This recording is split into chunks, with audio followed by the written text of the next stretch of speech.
Hi everyone, in front of me I've got a CUBOT King Kong 6 and let me share with you how to turn off running apps on this device.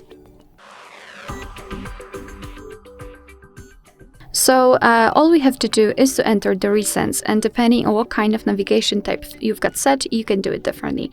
If you've got the gestures, simply swipe your finger from the bottom to the center of your device, just like that, and after releasing the finger you will be able to see the recents. If you've got the 3 buttons navigation, just like I have, just tap on this button with a square icon, and the recents will appear. If you want to, you can close them one by one just by swiping them up, but if you've got a lot of apps opened, simply tap on clear all here and we will just go back to the home page. We can enter the recents to check, and as you can see I did not actually choose clear all because I've got all of the apps opened. So just tap on clear all again, and as you can see we've got this information that we can enter, and there are no recent items, which means that we just successfully closed all background apps. Alright, so that will be all. Thank you so much for watching. I hope that this video was helpful, and if it was, please hit the subscribe button and leave the thumbs up.